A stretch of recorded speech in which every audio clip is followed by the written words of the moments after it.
Salam alaikum. On a mbari. Ouais, mbari nloi. Ça va bien? Nala da. Ça va. Mais de que ma amironki. Ko gom.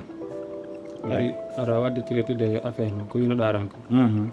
Kono vraiment mi waɗi ko watte kon fof docteur o waɗi kono mi yaari elle tono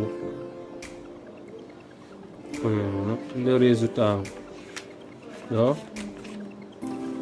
mi yaarɗo elle plus ɗo min ko minnotama mi a ɓeydi patientade docteur no wawi kono walla ɓuuri wawde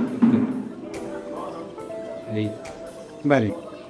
Andi ko no andi ko fiyon mi yettu confiance mi jonnuma fi ya dum bana landum parce que ko en gandi gila bobo yaga a wadi médecine ha gayni kono sagwan si min lema ya ndar nan fi affaire be min be ngam fi affaire fi jidi amendi sa wawata a jonne wawdo ndara parce que gonda haado ko min nunno minanta dum don mais woni do duubi dieu men heba la ngindala han joni problème ala nder to dum c'est impossible mbaɗim patient o namene men patient keɗo 6 ans an duuɓi joyi na god atren na itu problème ma attaya mi landima tudi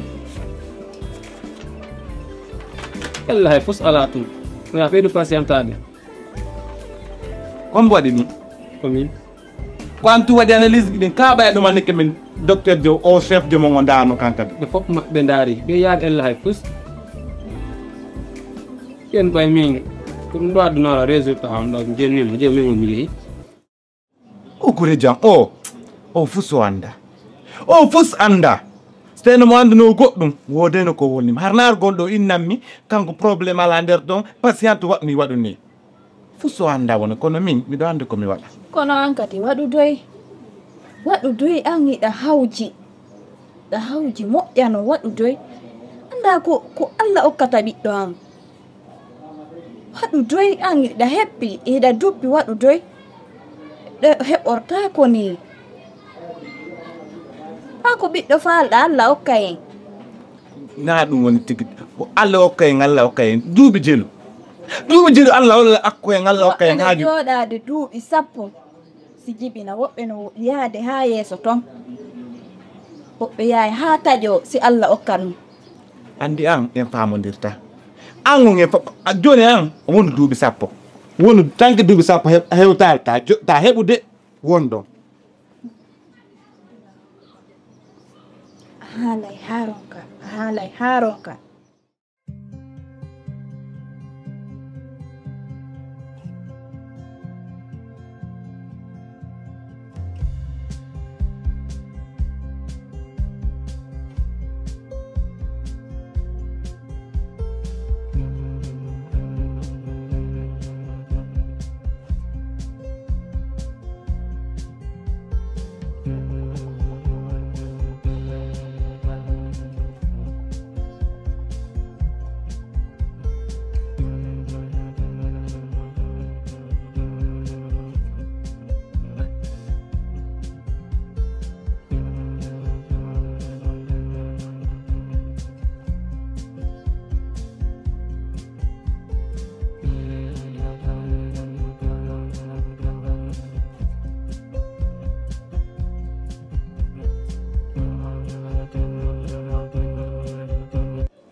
asi ba andi gigo ko marama kon ka laɓan ma miɗo yiɗuma ka kono asi komi yiɗuma wo komi hiɗuma so mi heɓi dal ɓiɗɗo haara giggo ngo ko 0 foppu no andi nafa dewgal ko jiidi se wondi ɗo santa miɗan en heɓali ɓiɗɗo are nafa giggol ala donc mi ronko andugol joni ko honno mi watta aduna o mi ronko andugol qu'est-ce que je vais faire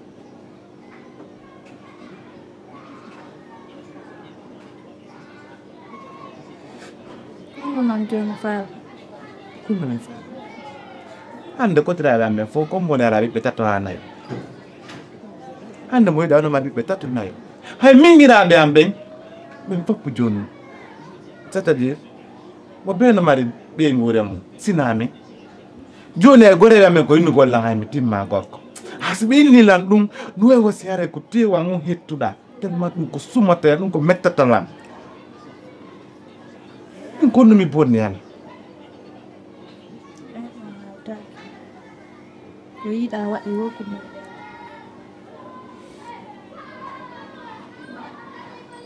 kala ko yiɗa waɗi andu ko moyɗe Allah si Allah woni no ñaawidi en ɓiɗɗo ñande go jo heɓoto tewde ko jama on haalta ko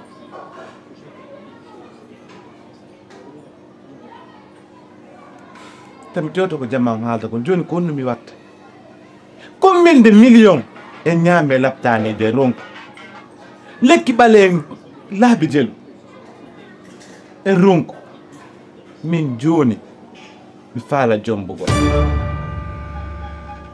par ce que ko solution gonno holno jombugol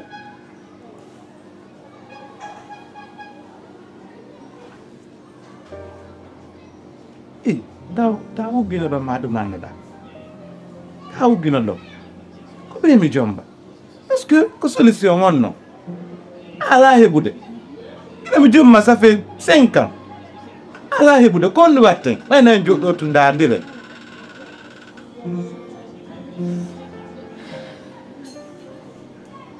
ko ɗum ɗo yiɗa solution hakkunde ma e an jombugol a muññata noon ko seeɗa ɗa andi giggol ngol mi joganima ngol e ko hiɗɗala fof min mi falno ko hande tawde mi sendoda e ɗum nomi goɗɗo tawa ko ɗum ɗo an wiyata waɗaylam hande puisque hiɗa andi hande eren ɗiɗo ko naɓideten ɗo walla ɗumanniden ko ha ñande adduɗa ɗo goɗɗo si woni a addi ɗo goɗɗo ɗum koye men senduɗo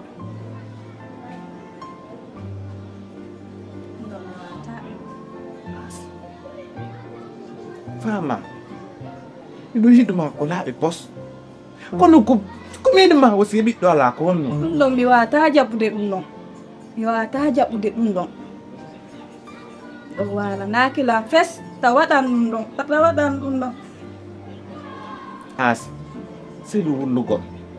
selu wullugol par ce que ko wulɗa ɗo ko wulla ko ɓe mi jomba on mi jombay ɓuɓe la kami ma o hara ɓenande no waali tun no waali quoi an haala min mi fankay to woni buda hande ne noon no yalti ɓe sagginaali ɓe defi ɓe waɗa ley fus nilli mi sella moƴƴa ka ñaama ley fuy redano ɗum musde la enda kon no waɗi lan goyno ten anga bi on no wawiɗa wonde ɗo reedu ma ande mi yiɗa ñaam waddiran ito mi yiɗa man kadi sondire par ce que lala hande ko golle mi yiɗa kadi ñaamugol ɗo hande aɓe ɗandu ko mi manno kenjo mi semba ɗo ɓurubu ande noon a yayi walen ta yeyi mi yawale kenga hande bimbi mi arti min bimbi mi arti ɓeɓe he min so tawi ko sagoa gon hay artugol a wattani hande no an noon ako giggol komo jogitiɗa min giggol komo sittana min gaybo an sa yiɗi goɗɗo billahi wallahi ɗigge nayo foof c'est normal anuma yiɗude normal ka wondema ko faala waɗanan komi faala ou bien te waɗa mi respire seeɗa taw mi waɗa nooyi ko ɗum he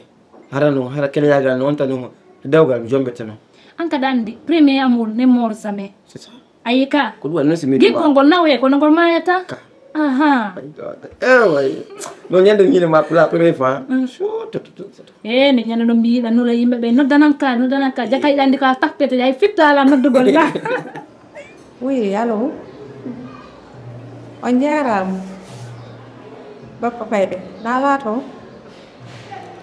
mi wayri on nagde ɗon on hay tiɗande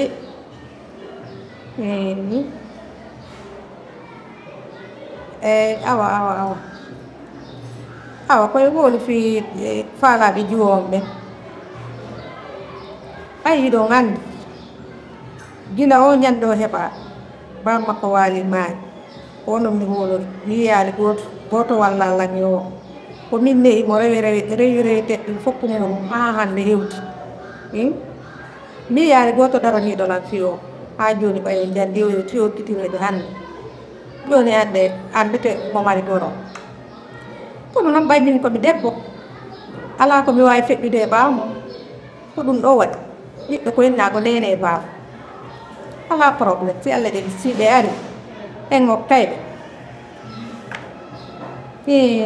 mi yeddata konngol mol ngol feere ala yono muusuno noon ari komin tum joni noon ɓa weli o fof je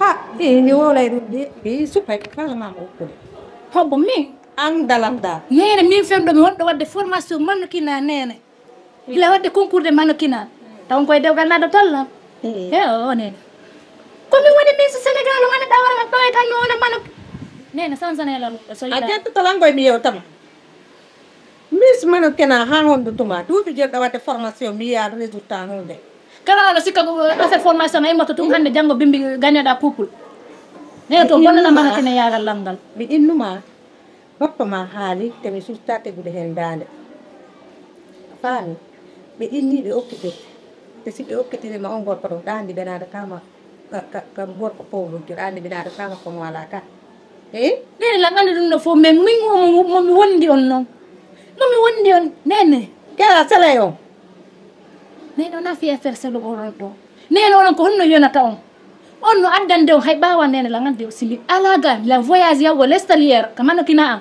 o ara e ɓawa nga o addanayi o mbuuɗi ka suuma yeeɗo nene ko jelo okke o fi sukkar suumaye nene okkilan 200 000 200 000 coggu sukkar suumaye nene on trahisay on ɗon depuis pay ko yagal min o nene ɓe jokkodiri 10 ans taw hannde kono ƴettan jonnoyo goɗɗo kadi nene ɗum wonani ko bappama nene onon mengi on ɗon ɓe okkayma onon mengi on ala ɓaawo koɗo ange makko on seedata famay lango komi o mayintuto ko honno mi seedata on seedata a yahay jombeɗa ka o gorko ɗo a faami hara haale pacci nabol ton ɓiɓɓe samedi dimanche mais nene komi wona jombireɗo komi wona jombireɗo ko fiyumi heɓe ɓiɗɗo no heɓira wonno min ko an tumi mari no haade miɗo wuuri daram machallah min kadi haɓɓoɗo mbiɗa hani heɓa goto bete foten e kan ananayi do komi haalday ma kon on gorko ɗum so jombi en gomo wari moyen mi defi ha mi andi wo ko gorko marɗo moyen haray en mali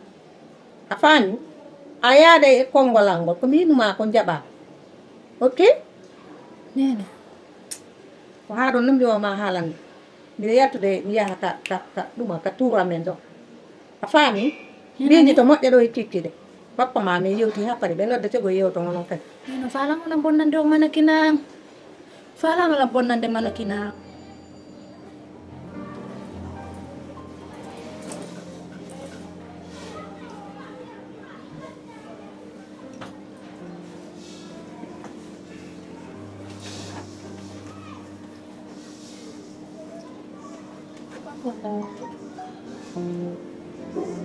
Otomoni waɗe kadi mi haalama kam yatto hande bi kono woni probléme ma on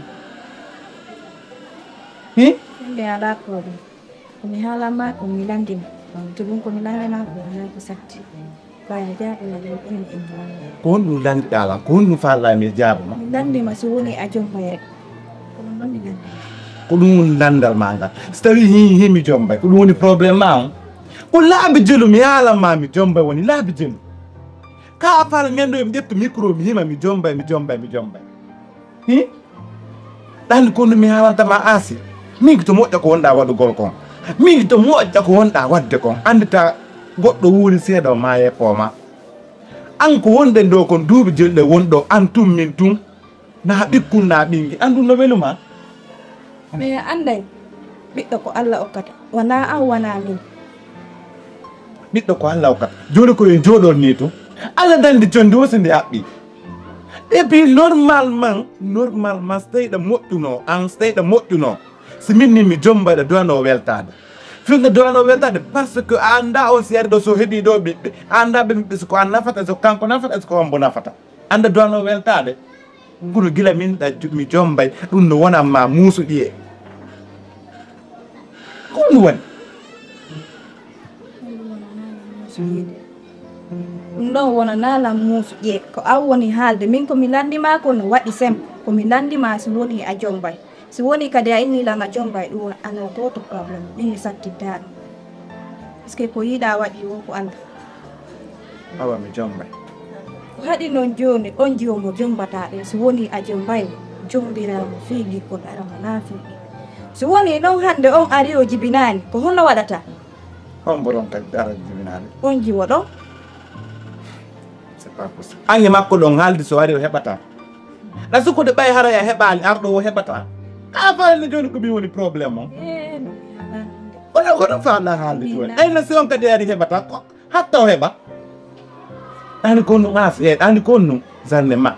Mi jombiri on giggo mi jombiri ko c'est pas ton problème. Danande ɗum et puis an nan mi hutike makko wa. Mi hutike ma billahi wallahi. Ya Jombay ɗon to.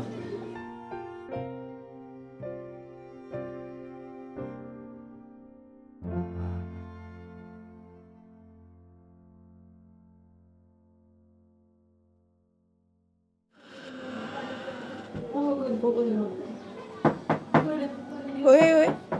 Asi. Na. Asiatu. Na nen. Ebe, e jooɗi nder ga. Jodi. Ni haaji. Ewte.